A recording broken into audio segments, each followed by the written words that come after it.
Так выглядит праздник в 2022 году в России.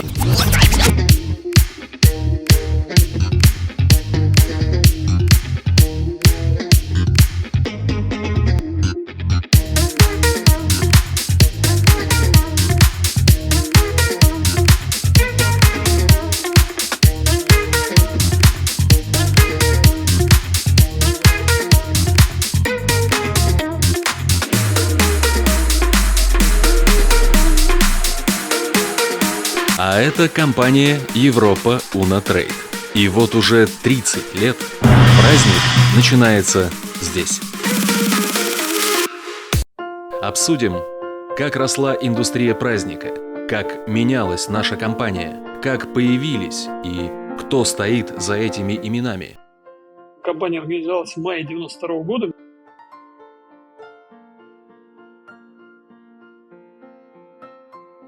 Был такой Олег Григорьевич Суслов, очень активный товарищ. Филипп был партнером. Они стали организовывать совместные предприятия, это joint venture, так называемый, в этом, с очень странным названием Европа Уно Трейд. И действительно продавали конфеты, обувь. Колготы и туфли. Потом были бельгийские ковры. Вот была бельгийская кожаная мебель, дорогущая. Мы параллельно занимались примерно тем же самым, намного в меньшем размере в Питере. В Петербурге была компания голодных, молодых, энергичных ребят, которые занимались шариками. Европа Уно Трейд Москва на тот момент уже достаточно крупная компания, которая занималась 90% своей деятельности, это было оформление шарами. То есть практически продажи шаров не было, они привозили шары на тот момент, Олег Григорьевич и его супруга, и оформляли, значит, что могли, оформляли. Причем один из первых оформлений, которые они делали с 92 на 93 год, было оформление в Кремле. Тогда, надо сказать, вообще по всей стране была мода на гигантские оформления, когда целые площади городов, на дни городов, целые стадионы, десятками тысяч шаров вязались гирлянды просто невероятных. То есть по сегодняшним временам, сегодняшним оформителям просто немыслимо, какие масштабы вообще оформительского бизнеса. Что произошло в 1994 году, когда по большому счету организовался филиал? Значит, летом 1994 года были игры доброй воли. И был очень крупный заказ в Питере, потому что Питер использовался как площадка для этих соревнований. Там тоже нужно было надуть огромное количество шаров. И когда московские ребята приехали сюда, они, естественно, кинули клич всем, кто занимался шариками в Питере.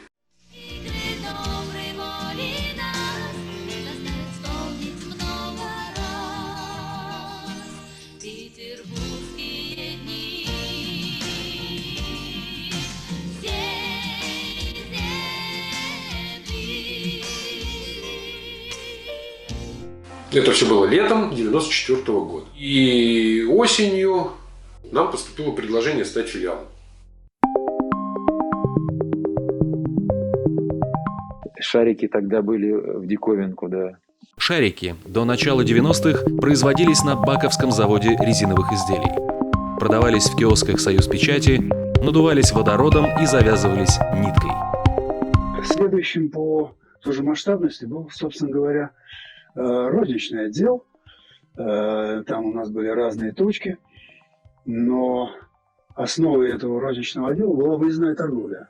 Сотнями точки расставлялись, просто сотнями. Вот. И вся компания буквально в полном составе выходила на площади, улицы. Но самое, конечно, запоминающееся, это были мероприятия 850-летия Москвы. Это практически напоминало военную операцию. Вся наша подготовка началась за 2 дня до этих мероприятий. Было выставлено более 100 торговых точек по Москве. Непрерывно подвозились шары. Люди стояли в очереди по 3-4 часа для того, чтобы купить шар. Стали торговать уже новогодними шарами. По большому счету торговля начиналась с розницы. Потому что когда люди приезжали в Москву или Питер, они видели розничные точки в детском мире, еще где-то. И, соответственно, им хотелось это сделать в своем городе. Люди спрашивали про оформление, мы могли возможность показать им, как это все выглядит. Вот с этого фактически начинался весь основной бизнес оптовой торговли. 1997 год. Рыбаков Григорий Михайлович становится директором компании в Москве. Алла Пугачева на Евровидении заняла 15 место. Как и все 90-е годы, наверное, года до 98-го, вот эти 4 года, это были просто период первичного накопления капитала, когда, в общем, это был какой-то бум. Просто деньги сыпались с неба. Люди тратили деньги на шарики, просто не задумываясь. И кризис 98 года, конечно, тут просто на всех обухом по голове. Потому что когда ваши обязательства перед конкурентами выросли в 3 раза, а ваши обязательства перед вами от ваших партнеров упали в 3 раза, этот разрыв, конечно, сумасшедший. И это было очень тяжелое время, чтобы как-то с этим разобраться. Но все это как-то было все равно быстро. Все равно это было 2-3 месяца, и мы начинали к этому адаптироваться и двигались дальше. В 98 году мы переехали в офис на Соколе, сделали этот первый кэш энд кэрри, и стало очевидно, что нужно выкладывать линейку, что люди покупают глазами, нам нужно увеличить предложение и шаров, и всего остального.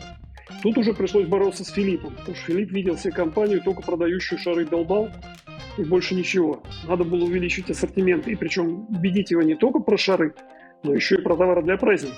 Тогда была очень маленькая компания.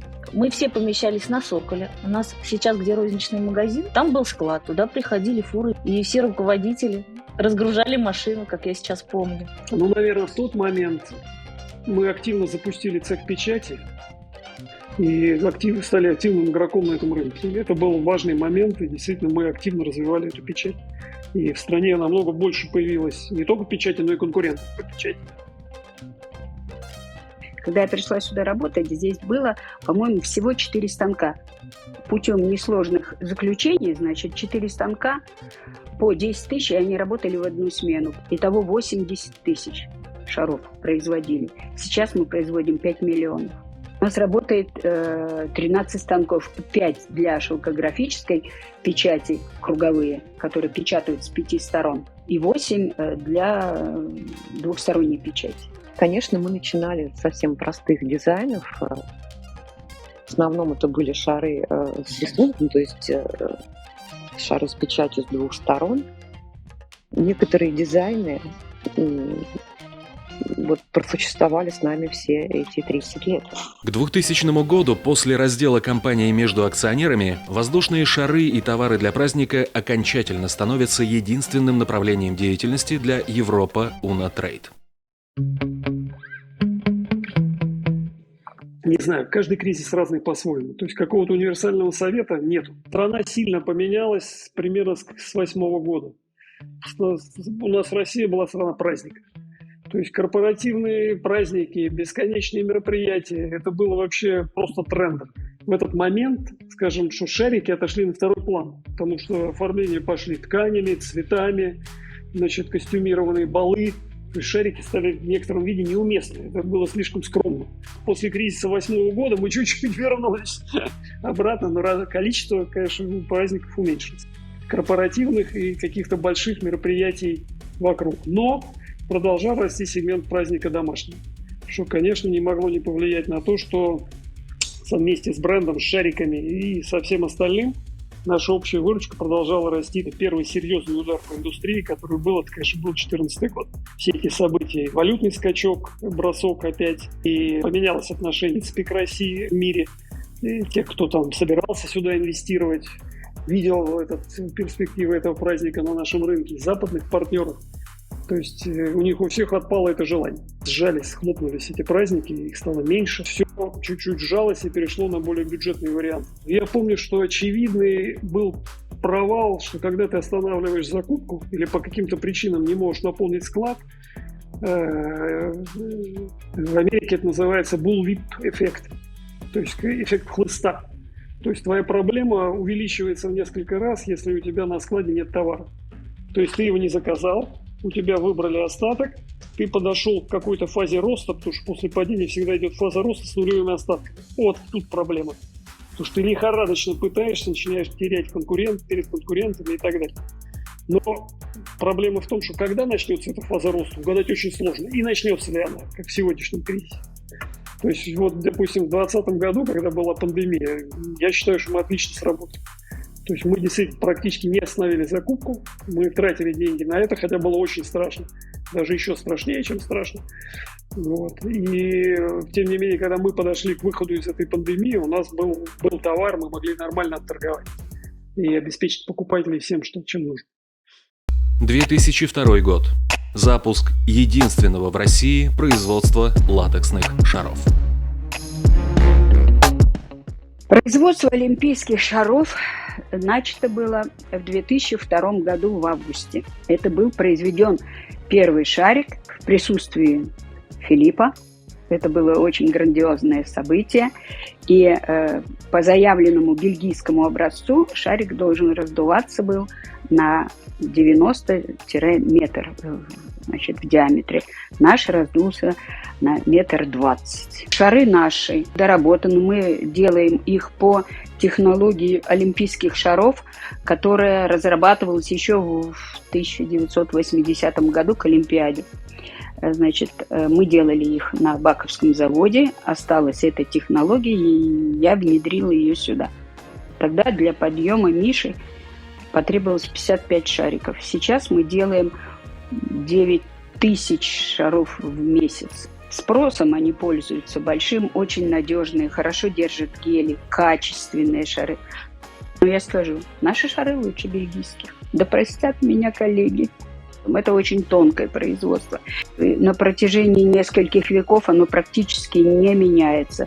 То есть латекс, как живая субстанция биологическая, он не позволяет в себя внедрять ничего, кроме того, что он терпит. Безопасно абсолютно. Да их можно есть, наши шары. Это на самом деле. То есть они настолько чистые, безопасные. Мой ребенок вырос с воздушным шариком в руках, в зубах. 2000 год. Первый московский международный фестиваль воздушных шаров. Сейчас, глядя на эти кадры, это выглядит смешным по сравнению с тем, что мы имеем на сегодня. Но тогда это был прорыв. Мы все были заняты этим проектом. Мы очень им гордились. Вдохнула жизнь в это на тот момент, наверное, начинающее слабеть оформительское движение. И вернула вообще всех в эту соревновательную среду. В общем, было крайне весело и интересно. Вообще роль, на самом деле, фестиваля и фестивального движения для развития индустрии шаров переоценить на самом деле трудно. Именно там происходит, это такая удивительная площадка, где происходит обмен идеями, мнениями, где двигается вперед само искусство оформления воздушными шарами.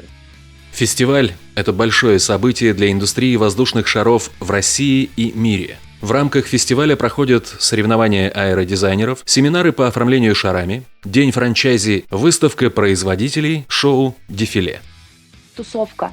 Самое главное, собственно, часть фестиваля. Ты встречаешься с единомышленниками, потому что ты живешь в своем городе, дуешь шарики и даже не представляешь возможности шаров, не представляешь, какие люди в этой индустрии встречаются. А тут приезжаешь, и на одной площадке ты можешь встретить аэродизайнеров из разных стран, разных городов. Еще один плюс участия на фестивале, почему команды не могут от этого отказаться и сильно зависят, и из года в год приезжают, потому что фестивальная площадка – это единственное место, где они могут делать то, что они хотят, а не то, что хочет клиент. Московский фестиваль – это один из 4 крупнейших фестивалей в мире. От года к году растет уровень работ. Как раз за счет того, что приезжают новые лица, новые люди, новые техники привозят. Важная часть фестиваля – это семинары. Есть возможность пригласить известных оформителей. Именно так в Россию попали Альберто Фальконе, Сью Боулер. Только тут впервые была возможность попасть на семинары этих людей и прикоснуться, в общем, к реальному, к передовому, самому свежему, самому важному, увидеть эти тренды в мире. Московский международный фестиваль воздушных шаров проводится ежегодно осенью. В 2022 году состоится 22-й по счету фестиваль. Важно упомянуть эту веселую затею, потому что все-таки это попытка создать бренд праздника на тот момент. Но она была, наверное, правильной. Конец 90-х мы занимались практически не только шарами, а аксессуарами. Но в соответствии с запросами покупателей, с развитием, соответственно, нашего бизнеса, мы начали делать робкие шаги по закупке пати-товаров. А чуть позже возникла идея предложить что-то по разумной цене, но больше адаптированное под российский менталитет. И, соответственно, это потребовалось обернуть в какую-то понятную покупателю оболочку. И потребовался бренд. Активное участие в этом принимал тогдашний дизайнер Европы на Трейд Никита Игнатенко. Он нарисовал этот логотип, он подготовил брендбук «Веселая затея». В 2001 году было получено свидетельство на регистрацию товарной марки. Примерно в тот же период пришла идея на свои собственные розничные магазины повесить вывеску «Веселая затея». И еще позже пришла в голову идея, что для активного развития рынка таких магазинов надо много. И тогда было принято решение формировать франшизу. Франчайзингом Европы на Трейд я прошла прямо с самого начала и до сегодняшнего дня. Это не было, скажем так, нашим проектом, да, это было то, что требовал от нас рынок. К нам постоянно обращались люди, которые говорили: а мы хотим магазины, как у вас, а мы хотим магазины праздника, а мы хотим продавать праздник в розницу. И на тот момент, когда в далеких этих 2000-х годах мы это начинали, никто не верил в то, что может магазин быть целиком на 100 квадратов из товаров для праздника. И сейчас у нас SKU каждого магазина составляет менее 2000 наименований. А тогда мы начинали буквально с 6 коллекций. И таких людей становилось все больше, интереса было к проекту все больше. Мы заявились на BuyBrand. Впервые франшиза «Веселая затея» была представлена рынку на выставке BuyBrand в 2010 году. Как сейчас помню, стенд, несмотря на то, что вокруг нас была куча, как мне казалось, узнаваемых известных брендов, интерес был на самом деле огромный. И стало понятно, что это рынку надо. Франшиза «Веселая затея» вошла в десятку лучших по России и в 5 самых успешных розничных проектов. Магазинов на данный момент, открытых по франчайзингу, уже больше 400. Все наши франчайзи вместе с нами. Мы развиваем индустрию праздника в России. Мы рассказываем людям вообще, как можно красиво, ярко, интересно праздновать. И чтобы это запомнилось детям, родственникам, друзьям и осталось в памяти на красивых фотографиях. В 2014 году я пошел в магазин «Веселая затея». И так взял того, другого, третьего. Смотрю, 5000 у меня нет. А мне еще шарики нужно купить накануне дня рождения. Потом в день самого дня рождения пошел, еще купил шарики, еще 5000 у меня нет. И понимаю, что, слушайте, а ведь неплохая идея. Есть для праздника идея. Веселая затея. Мне понравилась идея торговли маржинальным товаром для праздников. Тут у меня под боком открывающийся торговый центр. Вот, собственно, как я пришел в этот бизнес. А дальше, собственно, товар веселенький, хороший, красивый, как правило, доброжелательные клиенты. Все положительные эмоции у всех, у продавцов, продавцы довольны, люди довольны. Кто в веселую затею заходил, тот, конечно, все нашел и все купил и понимает. Чтобы праздник был и веселый, могуч, покупайте все для праздника под ключ. Есть для праздника идея. Есть веселая затея. Из таких, если рассказывать смешных моментов, как-то мне один из франчайзи прислал информацию о том, что кто-то незаконно использует бренд «Веселая затея». А на фотографии было в это время написано, что магазин продает игрушки, канцелярию и веселую затею. Просто через запятую, как имя нарицательное, буквально джакузи. Я представляю интернет-магазин «Веселая затея», затей.ру. Наш большой розничный проект, который действует с 2009 года. Собственно, изначально основная цель этого проекта была продвижением бренда «Веселая затея» в массы. Раскрутились мы до такой степени, что сейчас компанию Европа на Трейд многие знают именно не как Европа на Трейд, а как марку «Веселая затея». В связи с этим даже по телефону мы отвечаем нашим клиентам: «Здравствуйте, «Веселая затея», мы вас слушаем». Корпоративная информационная система. То, что мы начали возить более дешевый товар, чем шары, шары все равно у нас продолжали быть 70% ассортиментом, у нас появились проблемы со складами и с учетом. Просто относительно просто было работать с складом шаров, потому что мы понимали, о чем идет речь, знали, где это лежит. И когда у тебя появляется несколько тысяч наименований, которые, во-первых, часть на складе просто не понимает, что это такое. тебе нужна учетная система, чтобы начать с этим работать. И где-то в районе 2006 года мы приняли решение интегрировать этот SAP. Как только мы действительно серьезно начали заниматься оптовой торговлей, тут же встал вопрос об автоматизации. Но на сегодняшний день понятно, что ERP – это уже прям сердце компании, это самое главное. ERP управляет и всеми нашими логистическими процессами, и распределенными складами, и распределенными магазинами. Сейчас фактически 5 веб-ресурсами. Клиенту это дает, значит, быструю скорость отгрузки, минимизацию количества ошибок, электронные документы, контент. Действительно, есть сквозная инвентаризация, меньше ошибок в отгрузках, больше порядка в документах, больше порядка в закупке, больше порядка в аналитике. Что, конечно, очень важно для компании, которая собирается развиваться.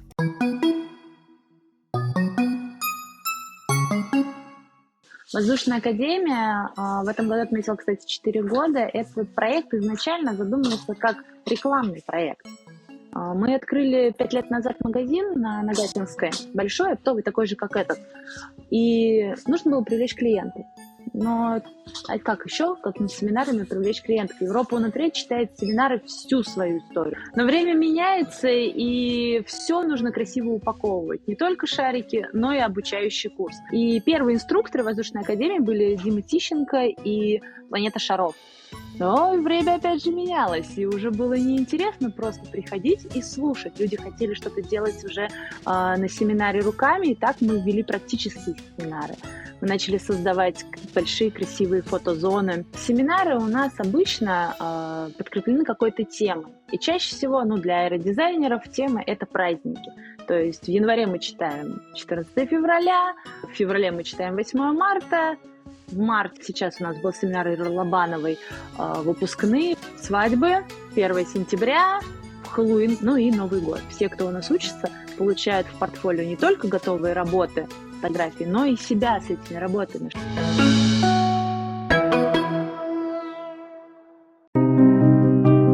Тема экологии, она где-то с 2005 года, в принципе, стала модной.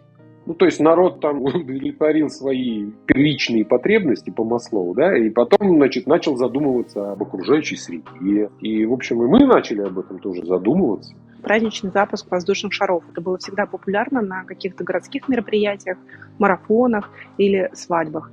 То есть шарики с гелием запускали в небо. В последние несколько лет потребительские привычки меняются, люди становятся более осознанные, и данная услуга уже не популярна. И наша позиция именно такая, что мы сейчас призываем не запускать шарики, сами не запускаем шарики.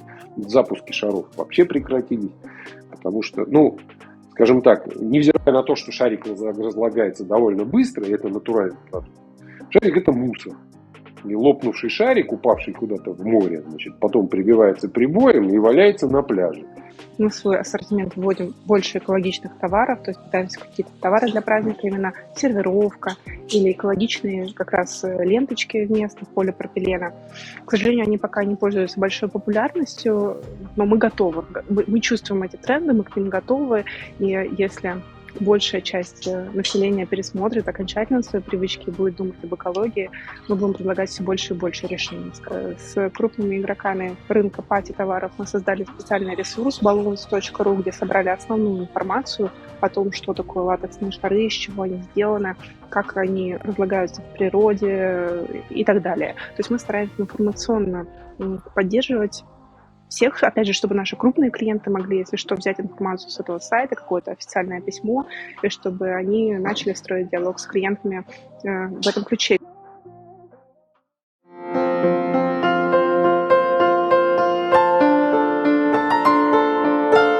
Основной наш принцип – это качество поставляемой продукции. Мы работаем напрямую с производителями, мы работаем с надежными и проверенными производителями, в которых мы уверены. Все наши коллекции можно разделить на 3 большие группы. Это лицензионные, нелицензионные и одноцветные. Самая первая наша лицензия «Смешарики».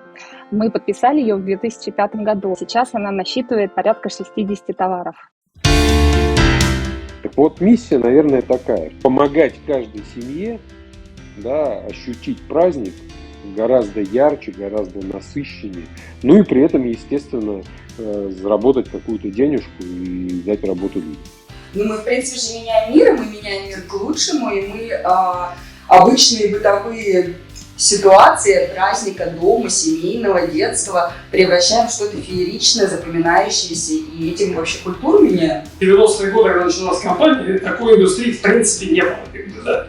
А дальше это, как говорят китайцы, переходим реку, нащупывая под ногой камни. Все время непонятно, куда идем. Когда мы общаемся с франчайзи на эту тему, я говорю, мы все время с вами идем по тонкому льду. Компания у нас прекрасная, веселая, дружная. Мы несем людям праздник. Только представьте, через что мы прошли за эти 30 лет. Мы выросли с маленькой до большой и важной компании. За 30 лет мы стали лидером нашей сферы в России. Я хочу отметить, почему мы справились. Наш успех состоялся вот почему. Я объясню его с помощью этой статуи. Как она называется? Ее имя навсегда. Это две фигуры, которые крепко связаны. Их скрепляет этот бандаж. Люди Европы Унатрейд. Вот что делает нас сильными. Что позволило нам развиваться 30 лет. Мы близки, как эти две фигуры. Все в компании близки. Мы одна команда, которая смотрит и идет вперед. Сотрудники Европы Унатрейд. Я желаю нам еще 30 лет славы и успеха.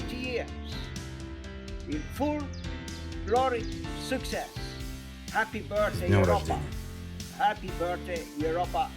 Очень важно сказать про наших партнеров, которые все эти годы нас поддерживают. Действительно низкий поклон, огромное спасибо. Благодаря вам, им, нам мы состоялись, и мы с вами уже тут 30 лет надуваем шарики для наших любимых покупателей.